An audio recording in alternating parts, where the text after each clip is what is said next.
Welcome to the Going Green podcast. Today we're going to have a look at the fact that, well, climate change has happened. Dun, dun, dun. It's already here, yeah. And this evidence comes from the IPCC, get it right, 2020 report on the climate impacts, adaptation and vulnerability.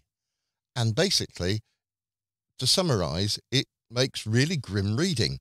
And I think that actually sums it up quite nicely, really. Yeah, it is one of those things where you read about it and you go, oh, that seems bad. Oh, it gets worse. Oh, no, it gets, and it just goes more and more worse and worse and worse. And then finally, at the end of the report, is a small dashing of hope.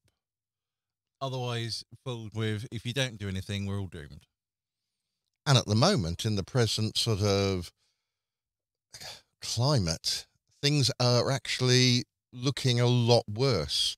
I'm looking at a certain country bombing the heck out of another country, and you look at the amount of pollution that they're causing there, and it sort of negates what really half the world's trying to do. Yeah, but the other key factors of this report is, because it was written in February before anything happened, but it basically says those who were affected are basically being more affected.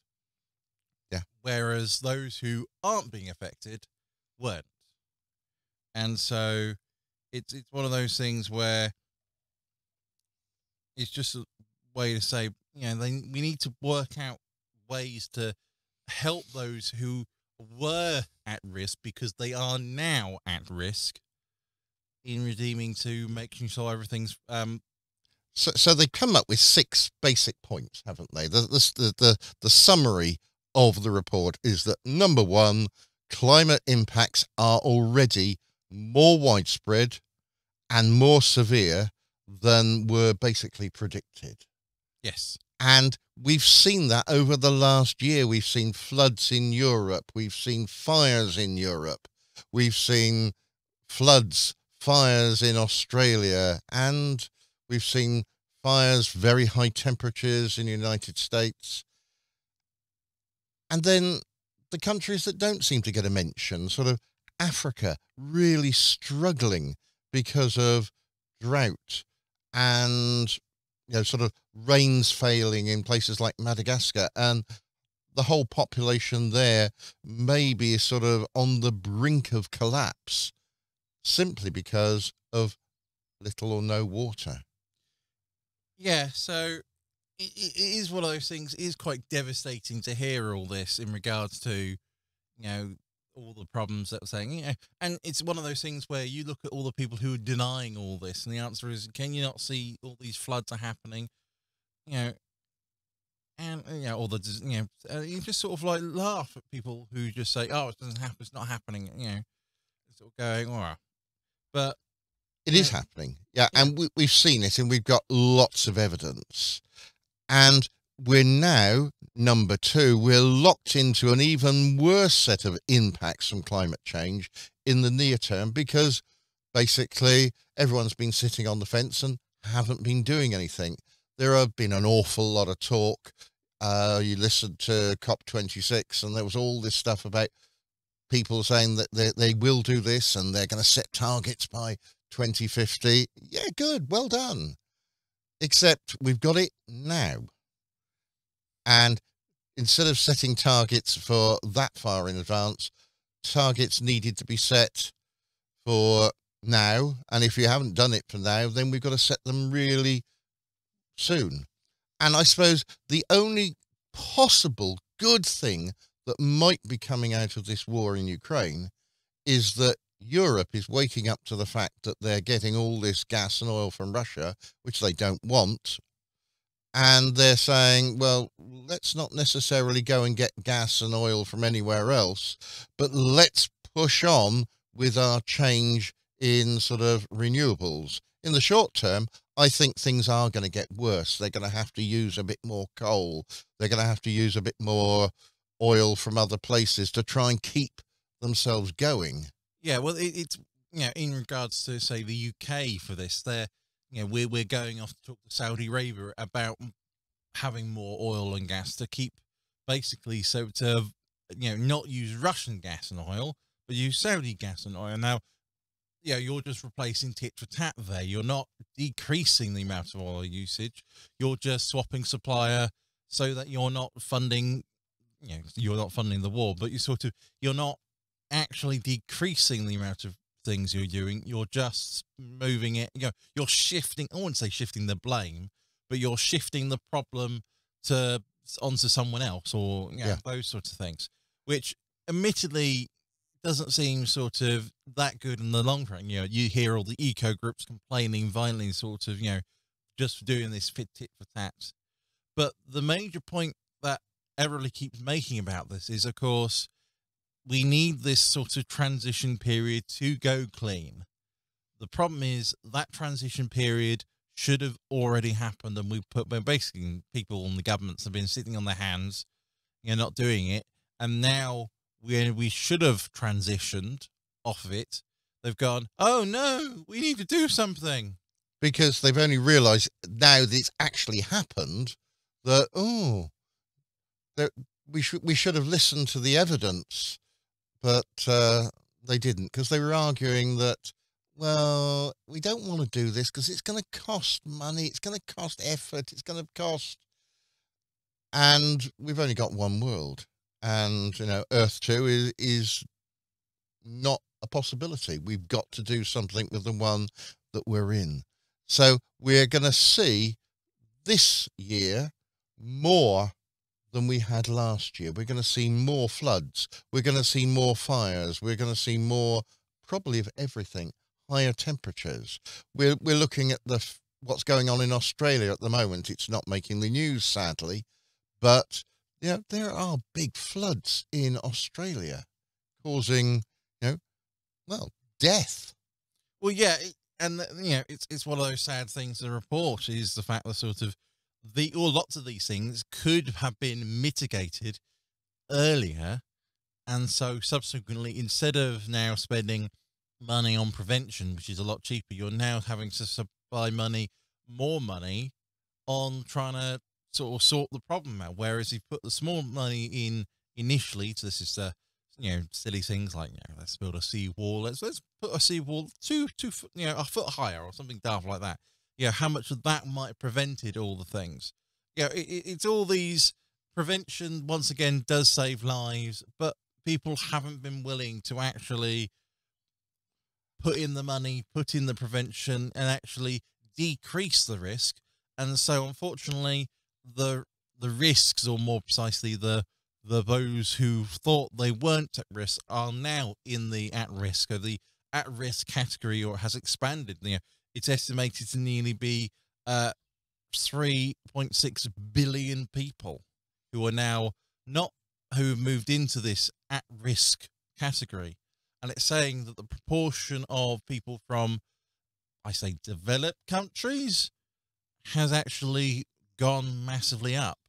Yeah, because like we saw last year with the floods in Germany.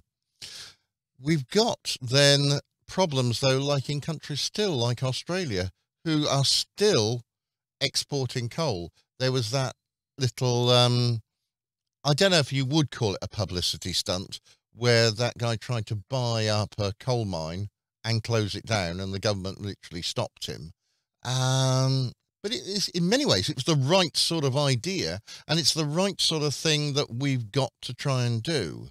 We've got to stop using fossil fuels, and basically that comes down to you. You who are watching and listening to this, what you've got to do is use less. You've got to cut down on basically your electricity use, your gas use, your coal use, your fuel use. I've tried to stop using my car, which is probably a good idea, really, because with the cost of petrol going up, it's sort of a big problem. We're trying to do less electricity. We have things like solar panels to try and mitigate that. We are looking actively at other things that we can do for our heating, it's going to cost us. But if it costs us a little bit and it starts saving everyone else a little bit, if everyone can do a little bit, then that's really quite a lot. But it's already, I think, too late to stop most of these problems. So you're going to see more floods. And what can we do about that? Well, we have to spend then, as you were saying there, Paul, more money now on flood defences, more money on sea walls, more money on, well, you name it, we're going to have to spend more money. Yeah, it is one of those things where prevention has always been the best, I say, use case, or the best sort of thing to do in regards to preventing all these things.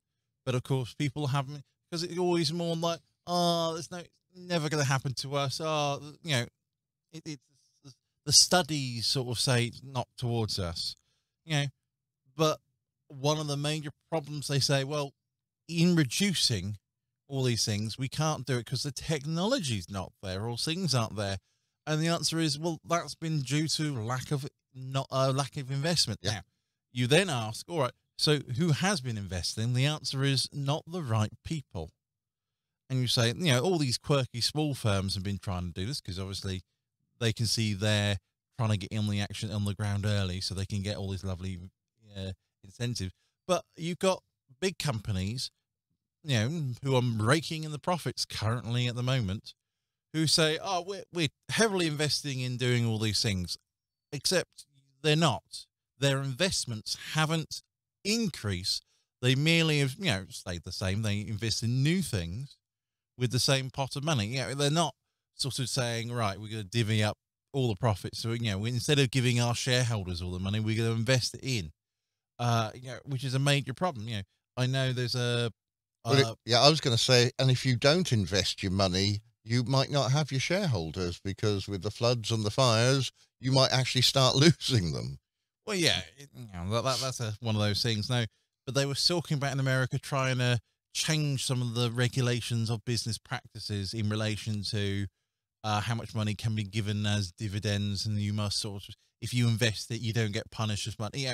Complicated tax system, yes, or but it's a way to sort of say, look, if you invest, you don't get penalized, but if you don't invest in things, we're talking about cleaner power, those sorts of things, then you do get sort of, and you just fork out and sort of like, we've made all this money from all this gold gas prices. They are wanting to try to make sure that the money goes into better houses, into better things, heating. There's a major change happening, not made it now, but America is trying to decide whether to renew all its gas infrastructure. Because they've got an aging system, and that requires the investment to actually replace it. This is horrific. However, if they just sort of not let it collapse, that's the wrong way to put it, but they said, right, because we're transitioning to this nice, clean electric power system rather than using gas in all the homes, do we need to now do all the gas into all these new properties, all these new developments? If they don't need gas in the houses, then of course, then they don't need to pay for the gas infrastructure. Oh no, they claim, because then they can't charge people for gas. We're seeing basically all these risks, though. The floods, the fires, they are escalating more and more with higher temperatures. And we're getting higher temperatures everywhere. This year, I could bet good money here, and unfortunately I'm going to win, that we're going to get higher temperatures this year than we did last year and the previous year. And it's almost a no-brainer here. And basically, these changes that are happening are generally, in some cases, irreversible. We are seeing irreversible impacts of climate change. Once we get rid of all the ice, for instance, in the Arctic, it's actually very hard to get it back. People will say, well, if we reduce the temperature by 1 degree, it'll all come back again. No, it won't. We may only need 1 more degree to get rid of something, but we might need 5 degrees the other way to try and make some of the stuff come back. And we're only talking about slowing down this basically greenhouse gas emission. They're not actually talking about really reducing it, which is what we really need to be doing. It isn't saying we're going to be carbon neutral. We've got to be carbon negative. And it's not we, it's everyone. Yeah, and this is the whole crux of the situation, as we see. Moving to, say, these cleaner sources, they say, we need to transition. We need these transition energy resources. But it's one of those things where if we weren't transitioning and we had already transitioned, then the problem could be mitigated that way. It's such a sort of one of those things where you can say, I told you so, and sort of say, look, this needed to have happened, but it hadn't. So then we're stuck, and then you're looking at, well, who can change these things? And, it is massively a major problem. But it's also the point of, there's a problem of Europe's got to transition to clean electricity, but still Asia's still not clean in regards to its power production. So, Asia needs to change, and then it's sort of, well, South America needs to change, and North America, basically the world needs to change. And some people say, well, why should it be us? Why should we do it? Well, basically, everyone's got to do it. And you can't blame someone else saying, it's all your fault, which is what a lot of countries try and do. And they say, well, we haven't made any stuff. It's all your fault. But in transitioning, everyone's going to have to do something. We're looking at the moment, temperatures rising up. They talk about this magic 1.5 degrees. Well, we've got to, what's it, 1.1 at the moment? I think it's nearly 1.2, but yes, it's 1.1. And that is currently affecting the natural and human systems. We're looking at these heat waves, and the figures show that, you get a big heat wave, people die, and people cannot cope with sort of very high temperatures, especially the old and the young. And we're seeing that problem happening, and we're going to see more and more people die because these things that we've set in action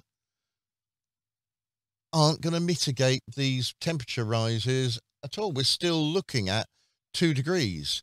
And what does 2 degrees mean? Well, it certainly means a lot of death for a lot of people. More, with things like fires, floods, but also just the general temperature rise. We're thinking of things like droughts. How many droughts? And then you've got the problem of sort of, what follows a drought, of course, is famine. And we know there's a major problem that's going to happen at the end of this year. The Ukrainian harvest isn't going to happen because, obviously they're not sowing their seeds because of what's happening. And we're not speaking to Russia, so we're not going to try and bring stuff in from Russia. And so you're now seeing the fact that it's 40% of the world's grain exports or imports and production is not going to happen. So for a year, there's going to be no more grain. There's going to be, it's going to be limited supply, which is going to hike food prices up, and then that's going to cause more people to go into famine and malnutrition. Those things are going to and that's what we've caused ourselves. I say we, as a world, we put this happen on, and so you can't say sort of storms, they just happen. This famine, which is going to kill people, we've technically done that to ourselves. Yeah. And some of that's actually due to, as you said, water here. We have an odd problem that we've got water scarcity. When I was at school, I learnt about Europe. The weather in Europe is winter rain, summer drought. You store up the winter rain and you use it in the summer. But as the temperature rises, if I've got a lake, then the water's evaporating at a much higher rate. So I've got to store more water. And have they done that? The answer's no. And we're seeing that water is going to become more and more scarce by 2 Celsius rise. And a 3 Celsius rise basically is going to sort of halve the amount of water that is present in Europe. Which is, you hear that number sort of like, that's wicked. That, if that happens in the next couple of decades, we get to when we hit this 3 degrees, that means, for every cup of drink of water you get, you won't be able to get half, You can only have. and so the price of, so the price of water will suddenly go up, But it's not the price of water going up, Paul. Because it is supply versus demand. It is the price will go up. Yeah, we'll accept the price is going up. But if you haven't got enough water to go around and industry takes an awful lot of water, you're going to have to say, well, we need the water for the crops. We need it for the population. We can't have it for industry. And industry then collapses. We just need more water. And we've got that other problem, of course, that we have got more water. It's called floods. And you've got sea level rises. And we're looking at more coastal damage, more destruction, really. And the figures are looking like a 10-fold increase in the damage. Yes. Not much really you can say apart from, this is all happening. We can see this. The 10-fold increase has already happened from, the early millennium to now. Yep. But now you're sort of saying, and then 10-fold increase in that. That means it's on a historic point, it's 100-fold increase, which is sort of, we're not able to withstand the current set of disasters and problems. How the hell are we going to cope with the next set, which are even worse? You thought there's problems now.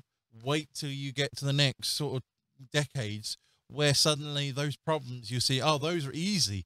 We're now having, here's how the hard bit. Yeah.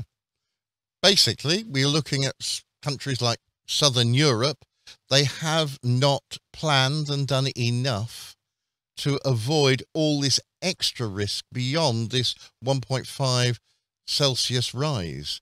And we're looking at losses of habitat, losses of ecosystems, loads of heat-related deaths, crop failures, water rationing. And that's happening now. Yeah, and it's one of those things, it's sad to say those are things that are happening now. But they are happening, and they're expected to get worse unless we do things about it. And of course, without doing things, we can't say anything. There is loads of sort of, that at the end of this report, which is going through all the doom and gloom as we're reporting, there is a lot of things that are happening and are doing some good things. Hopefully some doing the deforestation, preventing deforestation might actually help curb some of this stuff.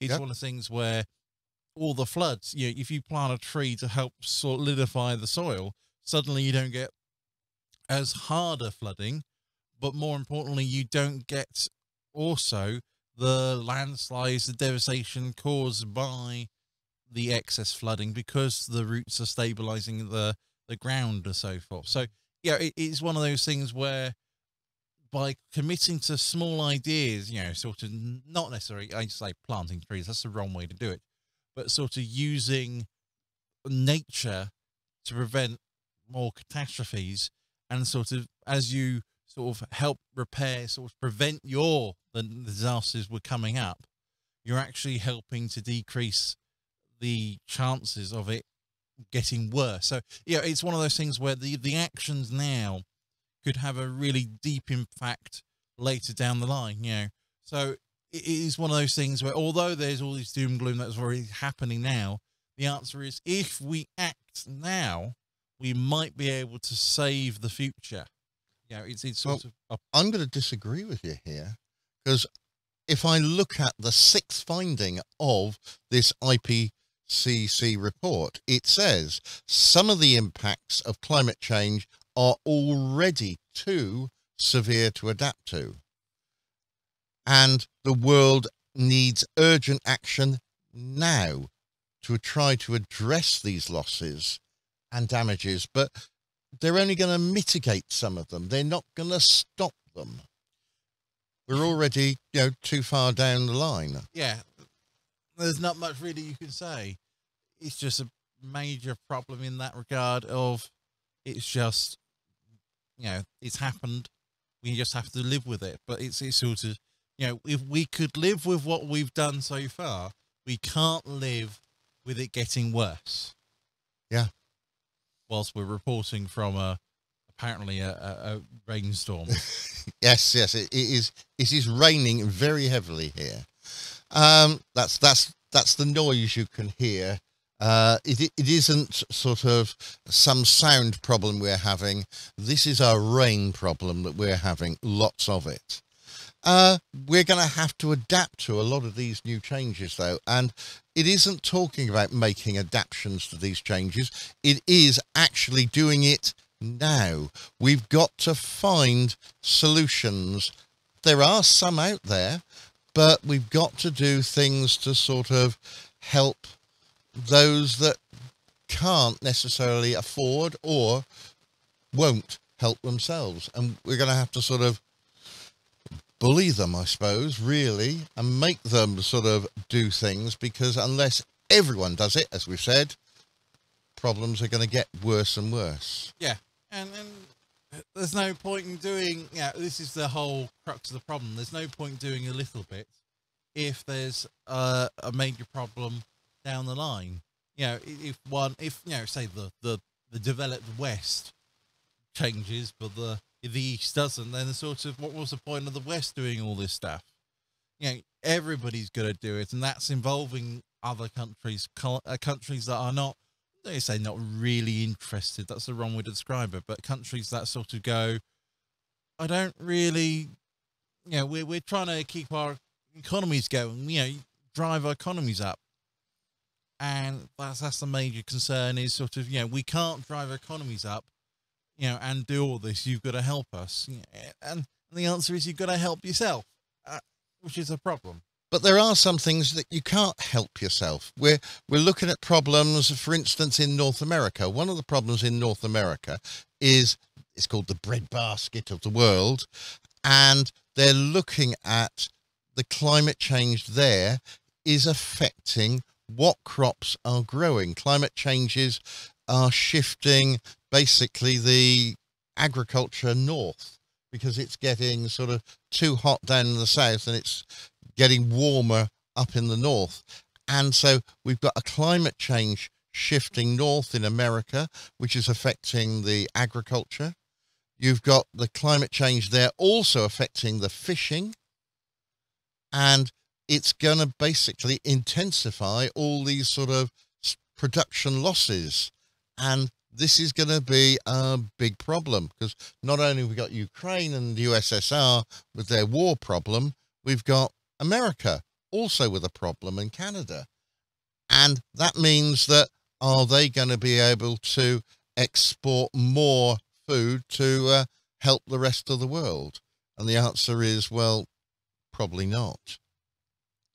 You're also looking at a lot of American cities being affected with the severity of different climate changes. Like, I'm thinking now of a lot of storms that have been hitting more and different parts of America. And with their policy on building wooden houses don't, I believe, stand up terribly well to sort of Category 5 tornadoes. No, and this is where things can be done. They can be looked at. The things can be changed. Better building practices. Those sort of things. But they've got to come now, and unfortunately, they've got to be retroactive. Say all the developments in the last 5 to 10 years have to be changed to this new regulation or standard to help prevent the things forward. But that takes money and time, when we haven't got money or time. Or money maybe, but time definitely not. Yeah. The last item on the report, and we've covered this really, is that There's a lot of inequality in the world. There's a lot of conflict in the world, and there are a lot of development challenges, and this heightens the vulnerability to all the climate risks. Yeah, it's a problem, and we aren't supplying here any solutions. We're just looking at this IPCC 2022 report and deciding that not only are we in it up to our neck, possibly it's over our heads. Yeah.